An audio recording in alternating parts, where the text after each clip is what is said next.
is your boy M Diamond. Welcome once again to this channel. Now, I came across an interview that was done, a channel, and the interviewers were asking this individual as regarding, why the increase in tax on sweet beverage or sugar sweetened beverage. Now, I was a little bit confused on the interview I was trying to understand what he was saying. If he was advocating for people to stop taking, too much sugar sweetened beverage, or he was talking about the taxation that was placed on this sweetened sugar beverage. Because there's one thing to talk about taxation, and there's another thing to talk about advocacy for the limitation of the intake of, sugar sweetened beverage. Because he's talking about taxation as a means, to reduce consumption. Now, we all know the fact fully well that taxation does not reduce any consumption. Rather, taxation is a tool of the government to make more money or to generate more revenue. So I was a little bit confused on the interview, as regards his intent and his motive, of granting that interview. People call it SSP tax. Some people call it health tax.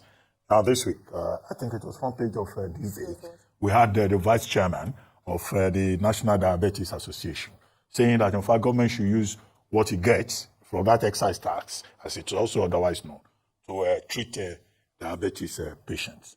But manufacturers are saying the tax will kill business. And here you are, from 10%, we moved to 20%. Now you are saying 20% is not enough. Where are you coming from? Public health perspective, even when people have the freedom of choice. If people want to consume sugar and have diabetes, shouldn't they be allowed to do so? Yeah. Thank you very much, sir, for the wonderful questions. It's indeed a lot of controversy around this discussion. But I think the controversy starts from understanding what the sugar sweetened beverages tax is about. You see, SSB tax starts with SSB. If you permit me, I'll talk a little bit about SSB. That provides a background and probably the reason why we're talking about the issue of the tax. So, what are sugar sweetened beverages?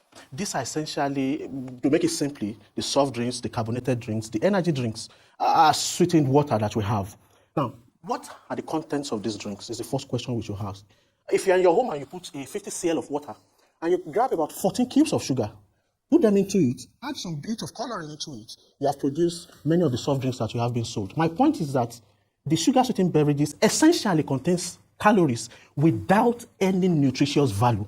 So we are saying that we need calories, we need sugar for our body to survive, we need that. But you get what you need from the food that you are eating. The sugar sweetened beverages contains a high level of calories and it does not contribute to the nutrition in your body. So that is the background. But let's assume that that is just all it happens, no contribution. We then find out from evidence that it contributes significantly to adverse health effects, starting from the issue of obesity, diabetes mellitus that you've mentioned. We talk about hypertension, cardiovascular disease, even some types of cancers has been linked to the habitual consumption of sugar sweetened beverages.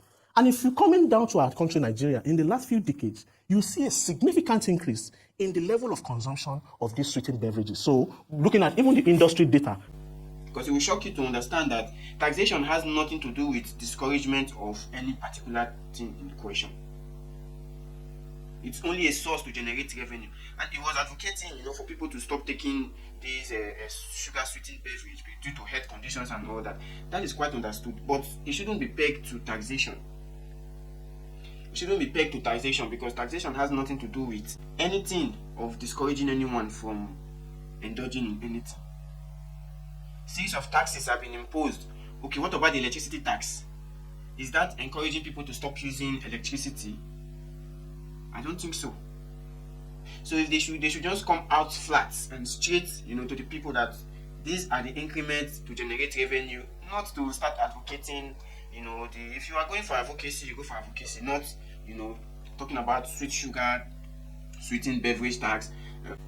So if you are to advocate, to the people on a particular issue, you do that not by increasing tax, because there's no correlation between advocacy and taxation, because taxation has never deterred anyone from indulging in anything, whether being purchasing, business, or anything. The only thing it does is it creates an increment in price. That's just it, an increment in price. it has nothing to do with advocacy, because you could say all the taxes that have been imposed on everything we have in the society today is as a result of advocating that this thing should not be done, this one should be done, and all this stuff. So, at a time like this, the term taxation shouldn't even come to board, or the term taxation shouldn't even be at the back of the mind of any government or any regulatory body. The best thing you can do is to regulate these industries. Give them a template of what they are to produce and how they are to produce it. Create a template. It's not about, advocating or increasing tax. You create a template of how they produce, how they should produce, the amount of sugar they're supposed to pay. We have so many criminals in all these industries, that tend to break the law just because they want their own to be sweeter or not, regardless of the health, challenges that might come thereafter. But you regulate. You create a template. The template gives an insight when you are going to a particular production. This is what you are to produce, and these are the specifics and the classification of what you have to do. So each time they keep coming with taxation, I get agitated, because a country that is trying to, rise up on its feet, you are talking about taxation as a means to deter people from, buying a particular beverage or sugar-sweetened beverage, which will lead to increments in the price because of the taxation. Then I don't, it's something to be worried about, because we have to speak. If you're advocating, be an advocate. If you're trying to create an enlightenment scenario, you do so. And it also boils down to the regulatory body to create a template, and how effective are these regulatory body to make sure everyone meets up to the standard. If you're talking about sweet, sugar sweetened beverage, you come with your specifications. You have your unions, you have your associations, you come with your specification, you hand it over to the unions.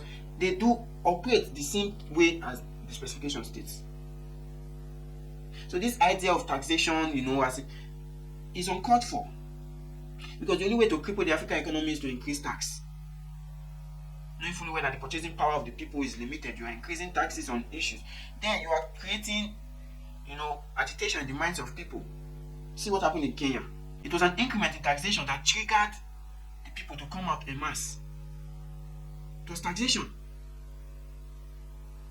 So our government in Africa should stop, with all this idea and this mentality of taxation as a means of this taxation. Create an enabling environment.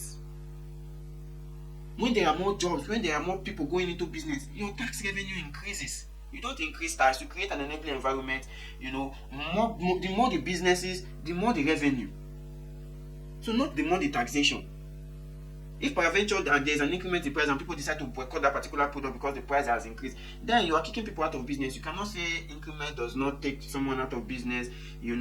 There's scale of preference. People have their scale of preference. If this is not what it is what it opportunity costs, you go for what you can afford, thereby leaving the others, on their own detriment.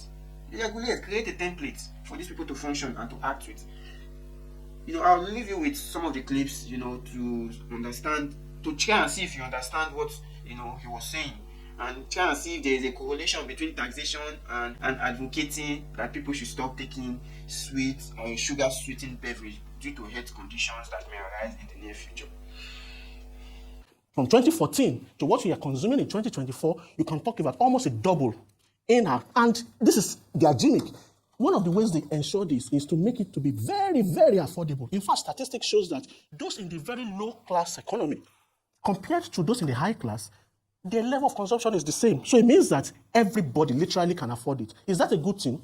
Maybe not a bad one, but the challenge is this. Those people who are very poor, who buys these drinks, put it in the packs of their children to school, are essentially the ones that are not able to pay for treatment. I work in Ibadan. Of course, I oversee the primary care unit in the Barakwa area, and I see patients every day, those ones who have taken these drinks, and when they come and say, oh, mama, you may need to pay so amount for your treatments, they can't pay, eventually they die. Now, you made an issue around sugar tax, sugar-sweetened beverages tax. They are completely different. Now, this is a focus on sugar-sweetened beverages, and the question is why? Number one, I mentioned it, they offer no nutritive value to people taking it. So if I take a bottle of a soft drink now, I've not added anything nutritious to my body. I've only loaded my body with those 15 or 14 cubes of sugar that I don't need. Number Number two is the fact that if you take a bar, which also contains starch, right? You cannot in another 15 minutes take apple because you'll be filled. So it means that even overconsumption of a bar is almost not possible, in quote. But for sugar-sweetened beverages... Eba is a Yoruba word. I understand. Thank you very much. No, that is just on a lighter note. But the point I'm trying to make is that if you take these soft drinks, if you take a bottle now, somebody is passing with energy drink, you can also take it. Somebody else is coming with fruit juice, you can also take it without feeling so filled up. So it means that the propensity, the chances that people are going to overconsume sugar-sweetened beverages is a lot higher than other foods that may contain sugar. The third one is that sugar-sweetened beverages contain the almost available ready-made sugars. So you take it into the body, it's already saturated the blood system, and when the body is fighting to be able to store this, it causes problems. That is different from cassava flakes, because the sugar in cassava flakes, the body needs energy. Your body will use energy to break down the energy to get cassava. So they are completely different, and we are saying because of these health problems, we need to discourage people from consuming it. Thank you. All right, I like that. Discourage people. But this is a challenge that governments usually face. It's the government of the health of its people and not destroying industries, or at least the manufacturing sector. For instance, the Manufacturing Association of Nigeria, Organized Labour, NECA, have come out to praise the government for suspending this of their move and saying that, in fact, they shouldn't just suspend it, they should permanently do away with it, because in 2023, sugar, companies that produce these beverages recorded a loss. In the reality of current economic realities, what the Nigerian government is trying to do is not to further stifle these industries, but to try and encourage and provide an enabling environment for them to thrive. Shouldn't it be people's choices as to whether or not to take it in moderation, or perhaps even encourage these industries to value add to some level to these drinks, rather than saying everything will tax. And already they face multiple taxation, killing those industries, and the impact, loss of jobs for the people who work in those industries, loss of income in terms of GDP. So it's a balance. We have to balance it. They can't afford it at this time. What do you have to say about that? I hear you in terms of the health impact and so on, but shouldn't the government spend a lot more time in advocacy, give people the choice, and then not kill industries in the process of introducing more tax? What you have said are completely, there's some logic, right? But the basis is, permit me to say, error. Yeah. So let's start from there. Three groups here. We have the poor. Let's talk about the poor. We have the industry. We have the economy. Now, I'll take the poor. Again, this is not discouraging someone from taking what will cause health problems for you, can never be called impoverishing you, right? When you tell your child, no, you have taken, don't take that chewing gum, it can cause tooth decay for you. Are you trying to punish that child? No, you are not. And so you said yes, it is their choice. Now, the government has a responsibility and other stakeholders to say we need to be able to do some things that will encourage our people to live healthy. You see, in countries where the government is paying heavily for the health care of their citizens, they know the impact that, continue taking, they know they're going to be spending billions of dollars to take care of them afterwards. They are implementing this taxation. They are encouraging them to reduce consumption. The woman who has consumed came to my clinic, couldn't afford treatment, and died as a result of it. If this woman could have been prevented or encouraged to reduce it, it is to her benefit. Now, let's talk about the industry. The industry will always tell you people are going to lose their jobs, but it is a complete lie. Next time they say it, challenge them with evidence. This taxation finance acts of 2021, implementation started in 2022, right? Yeah. That's 2 years, full 2 years. They should tell us or tell you how many of their staffs have lost their job. But over this losses in 2023. On the contrary, as a matter of fact, if you check what is being produced last week, now the report from one of the very multinational companies said they have recorded a tremendous increase, much more than what they projected in terms of profits. Again, this we can just quickly Google it. Somebody can come and say, I've recorded losses. I was at a meeting. It wasn't somebody. Manufacturing Association of Nigeria said. Exactly. Yeah, so that's an authority on that. I was at a meeting, I think about a year ago, where somebody from the industry made that comment. And then the government official that had the fact immediately corrected him and said, you know what? Your industry was one of the best performing industries in Nigeria with a profit margin of about 8%. Now, don't quote me on this, but it was clear that he shut him up to say, we had the evidence, you did much better than all the other industries put together. I also mentioned something, you can go to statistics, right? That is an industry data that shows the quality of production of these beverages. What they found out is they are even doing better. Again, from what I get from them. You see, the industry has a way of, I would say, actually telling lies. They've done that in the area of tobacco control. I'm a tobacco control expert, and they are doing the same here. See, so let's come to the 10 naira per litre tax. And again, it has not been increased. Number one, it's not a percentage. It is just a flat rate. 10 naira per litre, and they are not saying 20% increase. Do you know what that means? An average bottle of soft drink, 50 cl, is half a litre. Now, currently, that goes for how much? Sometimes around 400 naira on the average, right? Now, 50, 200. yeah, good. Now, so if you are saying 10 naira per liter, it means that on that bottle that costs about 400 naira, you are adding 5 naira. Now, what is actually the significant effect of adding 5 naira on 400 naira? How are people going to lose their jobs? Because something that many times when you buy something for 400 naira, you give the person 500. You don't even collect your change. So you are saying that adding 5 naira, you say 10 naira per liter, adding 5 naira to 400 naira product will make people lose their jobs. You see, that again are the lies of industry. When they say people are going to lose their jobs, ask them again, how many people do they even employ? I remember the times of tobacco control taxation on the using for the industry came and said, 500,000 people will lose their jobs. But when they then probed, they have less than 1,000 people in their employ. You know what they call lose their job? The value chain. So they consider a there on the streets that is selling this product. So then it's going to be a problem. But remember, retailers are not tied to a product. So during the time that you have roasted corns, people are selling roasted corns, right? Now, there are times where you don't have corns again.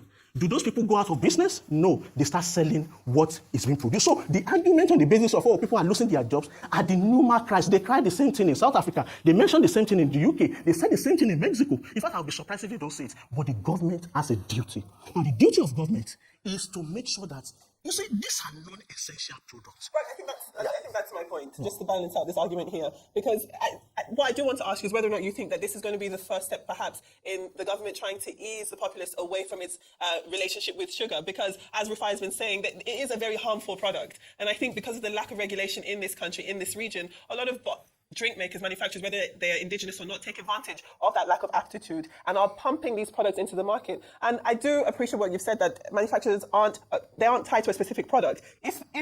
I wonder if there is the ability to create drinks that aren't as harmful to the people, because going back to the lack of regulation, if you have an instance where, to some extent, baby foods, for example, let's even step away from beverages, baby foods, there have been reports that suggest that certain manufacturers that operate in this country are selling products that have a higher sugar content when it comes to baby food, but that is not the case in other countries. It's not the case in Europe, for example. So do you think that perhaps while the government is saying that this is an economic issue, they're trying to save money because of this cost of living crisis, this economic crisis, do you think that this is also perhaps the government paying heed to what you're saying about the health concerns in this country? Because sugar, as you rightfully said, does contribute to a lot of chronic diseases. But that is my question. Do you think that the government now is using this situation to move away from its current reliance on sugary foods, sugary products in the country? Thank you very much again for this question, and I agree with you completely. I think they're just trying to take advantage. These are multinational companies. In the UK, they are producing better products, more healthy products. In South Africa, when they brought the tax, they are doing the same. In Mexico, but because here in Nigeria, they know that, when you just model everything up with the economy is poor, people just get on that bandwagon. The truth is that, yes, I feel that, actually, really, I am not sure if the government was actually thinking health when they instituted it, sincerely. I feel that they're looking at more of where we can get money from. But if you're trying to get this and you're getting this as part of it, it's a nice one. What you then need to emphasize, which is what we're also putting at the public health expert to say, whatever you have gotten from this taxation should then be plowed back into health, because that is what will show us that particularly you are interested in the health of the people. For example, in the UK, what they did for their own taxation was to say, okay, whatever we get from this tax, we are going to use it for school feeding program. And about last month, I was speaking to somebody in the UK, and he said, you know what, we've implemented the school feeding programs for the children for about a year, and we are seeing results, a double-digit reduction in obesity, child obesity. So you see that there is a clear plan. Whatever we get from here, we are planning it into health. Now, what has also happened in their country is that the industry that is producing soft drinks are the ones producing water. Okay, sir. Before we let you go, you are a public health expert, a medical doctor. Mm-hmm. Now, the health complications, diabetes, hypertension, obesity, all the other ones that you have listed, they are public health concerns. Now, it's not only in Nigeria that they are talking about sugar tax. Saudi Arabia and other countries, they have it. What you are saying is that the government should even take the taxation up, so that people will be thoroughly discouraged. Well, I don't know whether tobacco tax has stopped people from smoking. People still smoke, despite tobacco tax, despite the warning that the Surgeon General has warned that smoking is dangerous for your health. What other lifestyle advice will you give people as a medical doctor? Because at the end of the day, the decision is with the individual. Definitely. And these are lifestyle diseases resulting from overconsumption of sugar. Yes, so again, thank you again. What you have said is I agree with a lot of it. You see, non-communicable diseases, there are about 5 common risk factors tobacco use, harmful alcohol consumption, unhealthy diet, and that is where the sugar-sweetened beverages fall, and the other two. Now, it is not correct. It is correct that people are still smoking. What we need to look at is how were they smoking before? All over, particularly in the high-income countries, they've recorded a significant reduction in the consumption of tobacco. Even in our country, the challenge we have here is the implementation of those laws in our country. But in those other countries, there's a significant. So yes, people are still smoking, but there's a significant reduction. Here, we are not saying people should not take SSB. What we are saying is that they should be discouraged from habitual consumption. The WHO has said, even if you are going to add extra sugar to your body in a day, an adult male or female don't need more than about 5 or 6 cubes of sugar in a day. Now, if I take a bottle of soft drinks, I've added 12 that day. Now, if I then take 2 of that bottles in a day, I've added a lot more. We are saying, let's encourage people to reduce. Now, one way, the single most effective way, is the sugar-sweetened beverages tax. But that is not all. I am here today. You have given me this opportunity to educate the people. I'm sure many people may not even know about these health effects that are associated with it. Now that they know, hopefully they are going to be able to take better steps in controlling that fact. The point is that sugar-sweetened beverages tax is not sugar tax. Doctor, so how can someone who likes sweet things, is conscious of the health risks, what are some alternatives that they can use instead of bottled drinks, for example? Sincerely, the best is to have water, right? But we also know that fruits are actually sweet. If you take, would you recommend honey or agave syrups or the like? So again, that is also some nuances around this discussion to say it's not a target towards SSBs actually. It's because even honey that you have mentioned, when it has highly condensed level of sugar in it, it's also not good. So I want to encourage you to now say I'm taking a lot more of this honey. The industry in those other places have been able to come up with other products that are healthier. People are buying them and they are making profits. Nigerian manufacturers should do the same. And the government should increase the tax such that it will eventually lead to a reduction in consumption, because currently we are not having it. Thank you very much. About public education, about regulation, to make sure that the quality of what is produced by the beverage companies is good for consumption.